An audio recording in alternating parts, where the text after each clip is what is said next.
Neuroplasticity, and addiction. Addiction is a brain disorder that affects tens of millions of Americans. It is a chronic disease that takes control of one's brain, changes its circuitry, and makes that person dependent on the object of their compulsion, whether it's a substance like alcohol or drugs, or an activity like gambling, or even shopping. Addiction plays on those circuits which link reward, motivation, and memory, thereby influencing our biology, our social interactions, our spiritual well being, and our psychological health. It changes who we are in a fundamental way, enslaving us to the pathological pursuit of detrimental substances and behaviors in order to relieve a craving and or search for the good and reinforcing feeling of reward. Drug addiction interferes with the normal functioning of our neurons. Drugs like marijuana bind to receptors within our brains, causing the release of chemicals which alter how our neurons work.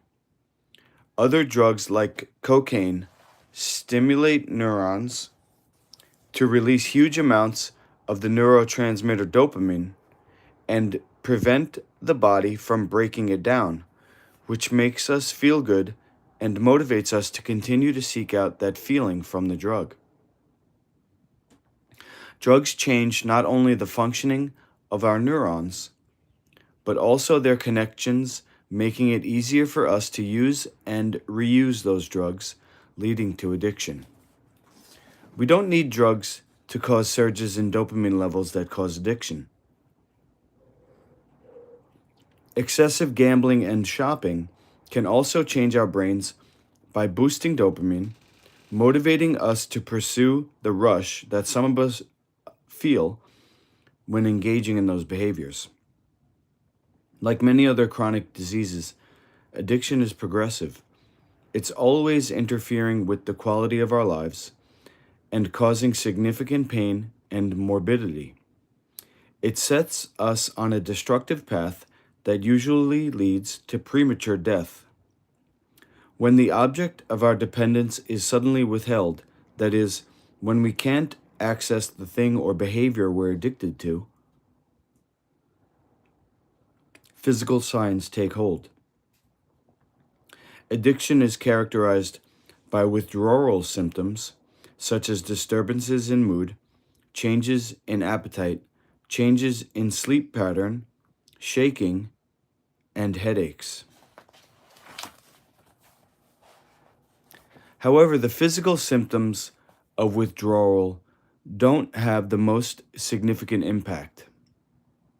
It is the psychological withdrawal symptoms, such as cravings and anxiety, that often drive relapse.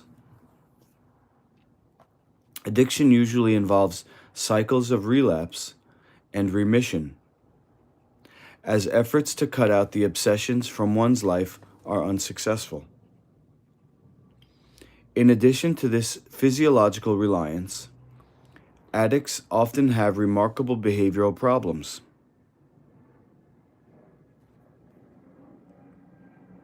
Their addiction can cause them to engage in criminal activity or lead to impaired motivation and cognitive dysfunction, thereby compromising interpersonal relationships and diminishing the role of the important things in life, such as family and friends.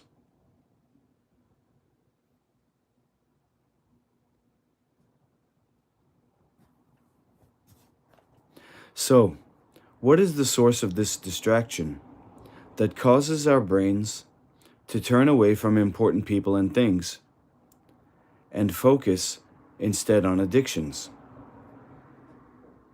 The answer is dopamine, the neurotransmitter that promotes reward-seeking behavior, brings us pleasure, and triggers addiction. Addictive substances and behaviors takes control of the dopamine system in our brains. In particular, they increase dopamine in a part of our brains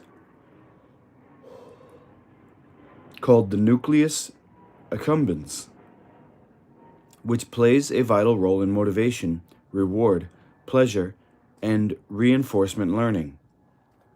All the things that people become addicted to, such work, alcohol, nicotine, caffeine, food, drugs, sex, gambling, video games, shopping, risk-taking behaviors, even seemingly positive activities like running, boost dopamine in the nucleus accumbens.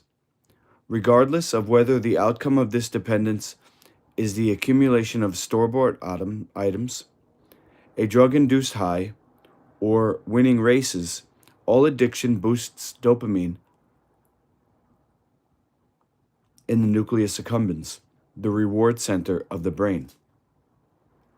Drugs are one of the most powerful addictive substances. Illicit drug use can cause dopamine levels to soar as high as 800% beyond their normal levels in the nucleus accumbens. This dopamine release prompts a significant amount of pleasure without requiring much work. It also makes that thing which triggered the release of dopamine to stand out amongst all other stimuli. This in turn forces our brains to pay attention to it, heightens its level of importance, and increases our motivation to seek it and its reward out at all costs. In addition to giving us pleasure, dopamine surging through the nucleus promotes neuroplasticity, something we know permanently changes the brain. The ability to change the brain structure is what makes addiction such a difficult disorder to treat. Addiction is a negative neuroinfluence. It changes the connections in our brains in a way that causes us to develop automatic dysfunctional responses to external triggers.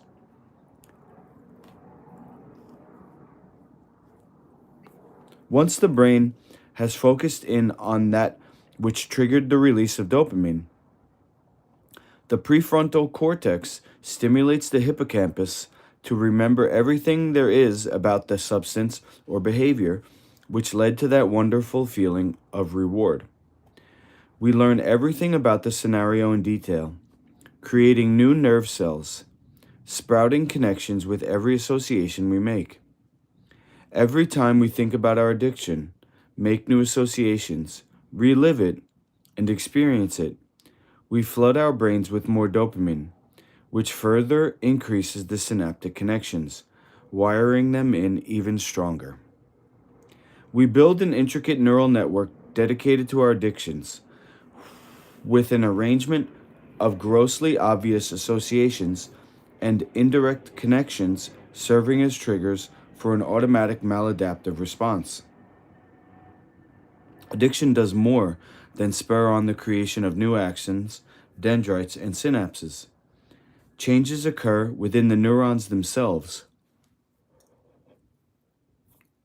that promote the pursuit of these substances and behaviors. Delta Phos B is a protein that accumulates in neurons within our nucleus accumbens when we exhibit addictive behaviors such as abusing drugs and compulsive running. Each time we respond in a maladaptive way or ingest that substance, we accumulate more delta Phos B in our neurons. This protein lingers in our system long after we've stopped taking the drug or performing the actions to which we're addicted. The long-lasting presence of delta Phos B suggests that it can change the genes within our neurons, damaging our dopamine system. In fact, studies show that when our brains contain neurons with higher levels of delta Phos B, we develop sensitivity, requiring less drugs or maladaptive behavior to crave it intensely. Therefore, we want more and more of the substances and behaviors that relieve the cravings, and reflexively act in a way to do anything to get our rewards. When we're forced to go without the substances and behaviors we crave, our addicted brain begins to show all the signs of dependency. Without the flood of dopamine that our brains have become accustomed to, the brain activates the stress response of the hypothalamic pituitary adrenal network previously discussed in the section on anxiety. Our bodies will begin to withdraw. We develop irritability, restlessness, and anxiety. The heart begins to race, blood pressure soars, and our bodies begins to tremor and twitch uncontrollably. The sudden drop in dopamine leaves our brains depressed and anxious. Even long after we've stopped using the addictive substance or engaging in the activity, our brain remains in a delicate state in which normal daily stressors are enough to awaken the cravings of addiction. This makes the treatment of addiction is a long process. It begins with minimizing the symptoms of withdrawal caused by the irritability of the hypothalamic pituitary adrenal network and boosting dopamine in an organic and healthy way. It then continues with building new neural networks. Because neuroplasticity is competitive, that is, new neurons and synapses will form at the expense of old ones we no longer use. We need to build new networks that will free us from the pathological pursuit of the substances and behaviors that control our addicted brains.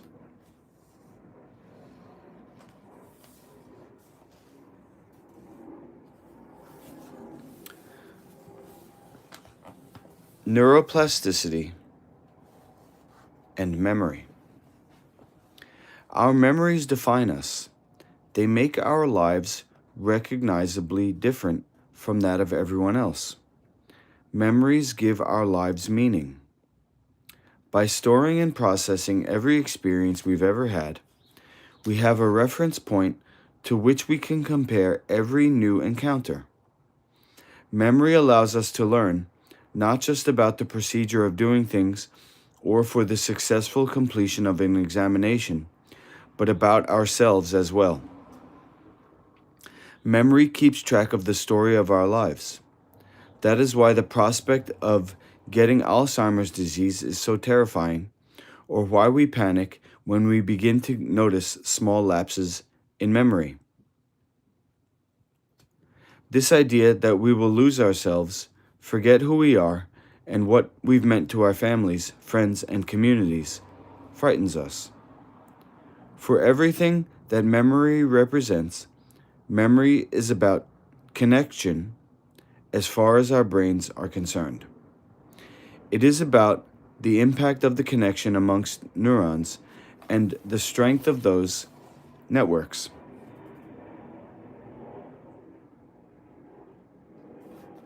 Memory is the epitome of the amazing sensitivity, power, and complexity of neuronal connection. It helps create our sense of reality. By sending and receiving electrical impulses to each other and connecting with each other, neurons allow us to store information, learn, create, and reminisce about our lives. If memory is about neuronal connections and the strength of those networks, then memory impairment arises from disconnection. This can occur when neurons don't connect in ways we would like them to, or because some process weakened the web of pre-existing connecting nerve cells. There is a wide range of neuropathologies that can cause memory dysfunction by affecting our memory system's neural networks.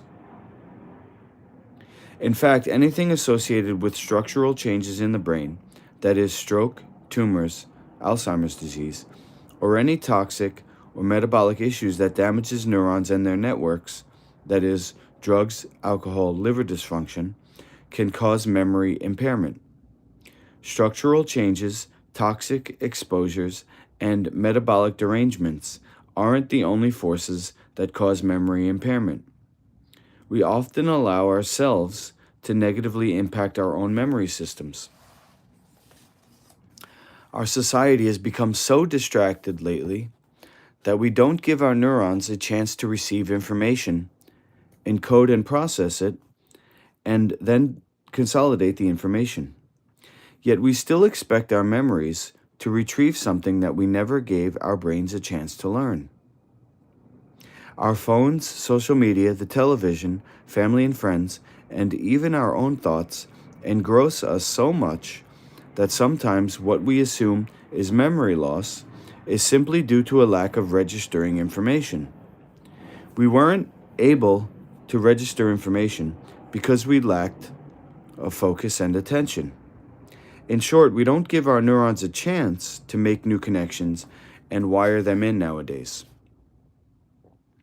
Another negative influence on our memory networks is our tendency to avoid learning new information. Most people feel comfortable with what they already know. They therefore surround themselves with people who think like they do. We participate in the same activities, the ones we know best. We travel familiar routes, and we read articles that support our ideological beliefs. We reinforce the networks we already have instead of making new neurons, new connections, and building new networks. Once again, let's imagine memory as a complex web of nerve cells radiating with energy, firing and misfiring billions of electrical impulses every second from every interconnecting point of the network. This is the case, then we can envision an imperfect system where mistakes occur from time to time. Occasionally, it will take more time than we would like to remember something. Or we may have instances where our memories fail us. It's completely normal for such a complex system to not work perfectly every single moment. However, our response to this imperfect system is what matters most. If we focus anxiously on every memory lapse and tell ourselves that our memory is bad, then we create that network of failure and reinforce a message of a poor memory. If we expect that our memories will begin to fade as we age, then that is the message we give our brains. We set up our memories and life up for failure. We can improve our memory by promoting neuroplasticity and remembering that no matter how old we get, our brains are capable of learning throughout our entire lives. The ability to acquire new skills and knowledge is a gift that we need to take advantage of. Not only does it lead to a more fulfilling life, it also helps to avoid the degeneration of our brains and aids in healing injured neural networks. By exposing ourselves to new experiences and learning new skills, that is, like new languages, taking up new hobbies, learning to play a musical instrument, we can create new neurons with new axons and dendrites and build new neural networks. This is how we enhance our memory. And if we allow ourselves to learn new things with passion and emotion, then our memory will be that much stronger. Emotions are the most powerful way to wire in a memory. Regardless of whether the emotion has a negative or positive influence on our brain, once added to a memory, it wires it in, cements it, and sews that memory into the fabric that defines our lives. Neuroplasticity and the 2016 presidential election. There's no denying that the 2016 presidential election was a contentious one.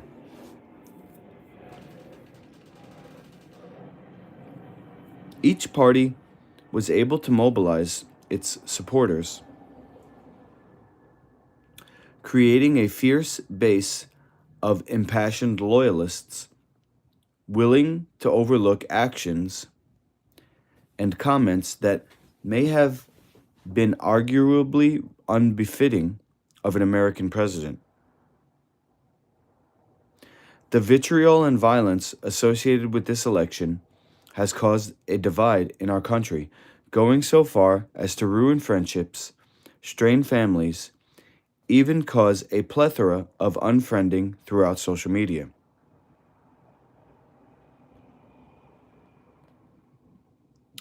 Some argue that politics is not personal. It's about a love of country, the support of a particular platform,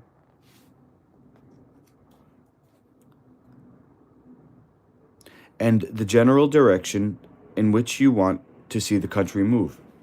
But this election became very personal for a lot of people. It left millions of individuals questioning the morals and values of their country, their neighbors, their families, and their friends. But what if the presidential election had nothing to do with morals and values, campaigning platforms, or the love of country? What if it was all in our heads? What if it's based on how we are programmed as individuals and communities? What if it results from how our brains are wired, the kind of neuronal networks we've created? As we know by now, our brains record everything we've ever been told, every thought that's crossed our minds, every lesson we've ever been taught, and every encounter we've had.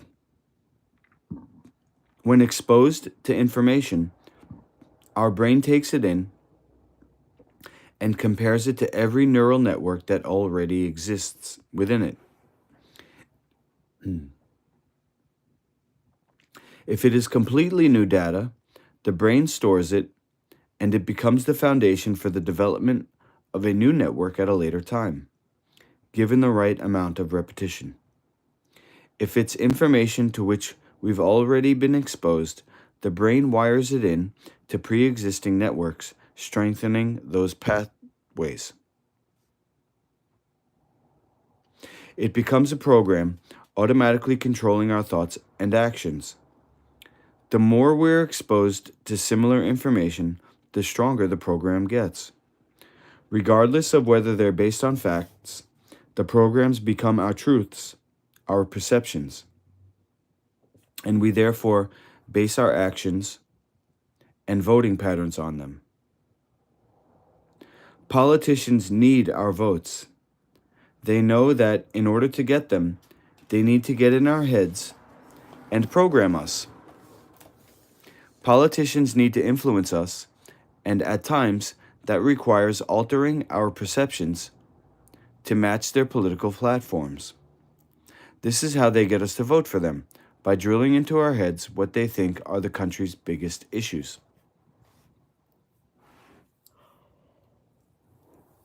So, if some of our brains had already begun laying down pathways in line with the messages a particular candidate was communicating, based on our own personal experiences and our own thoughts, then that person has our vote.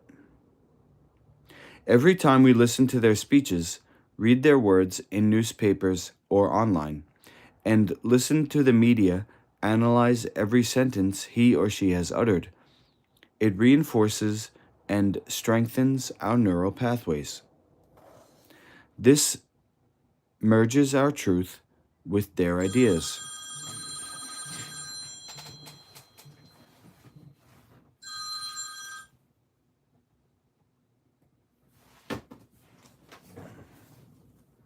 If if you live in Chicago and have witnessed the violence or lost friends and family to death by guns, then it likely resonated with you when President Donald Trump says things like, "The American carnage stops right here and stops right now."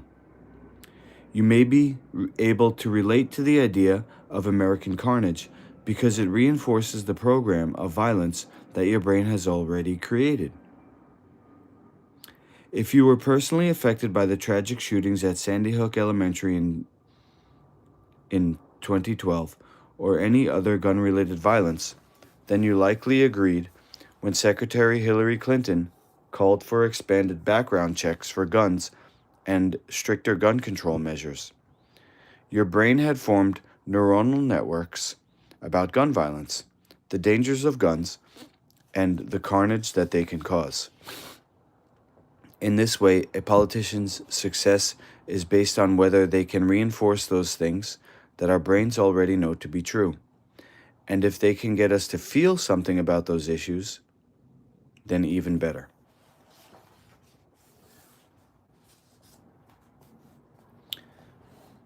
Neuroplasticity in the 2016 presidential election.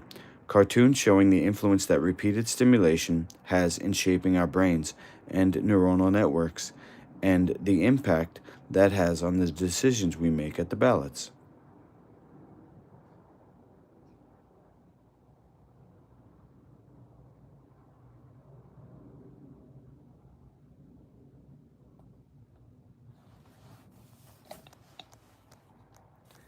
The issue of violence, and particularly gun violence, carries an emotional charge in this country. And politicians know that emotions are a key ingredient in getting our votes. They want us riled up because emotions strengthen our neural networks. In fact, emotions are even more powerful than repetition when it comes to creating and fortifying our neural pathways. It's easier and quicker to connect with us and program us if what a politician is saying triggers a strong emotional response. That is why there are so many negative campaign ads and why politicians make some ridiculous claims about their opponents. Think about the strong emotional impact of phrases like "crooked Hillary Clinton" or "because you'd be in jail." Odds are these statements strongly reinforced neuronal pathways that had already been formed about an arguably corrupt Clinton career.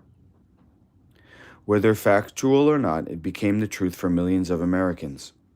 They believed it because their brains took in those messages, compared them to every neural network it had previously stored, and wired it in, thereby strengthening that program. What we believe about ourselves, our lives, and our politics comes from the information we get from television, the internet, the newspaper, social media, our parents and other family members, our friends, our colleagues, religious leaders, and politicians. We form neural networks based on the information we receive from all of these sources, whether that information is true or not. How, sometimes even if, we vote is based on how well campaigns are able to program their messages into our heads, creating and strengthening our neural networks, altering our perceptions, and shaping our realities. In a lot of ways, being an informed voter has less to do with the facts and more to do with how well politicians, their surrogates, their campaigns, and their political action committees manipulate our neural pathways. They know that we vote the way we are programmed to vote. But there's good news. These programs are not necessarily fixed. As we know, our brains are always evolving, and neuroplasticity is constantly occurring. To establish new programs requires awareness. We must be cognizant of the information to which we're being exposed and conscious that pre-existing neural pathways have biased our thinking. Once we have insight into the way information influences our actions and thoughts, then the next step is to control the information we are taking in, leading our brains down the path we choose. It is only then that we can truly vote our conscience.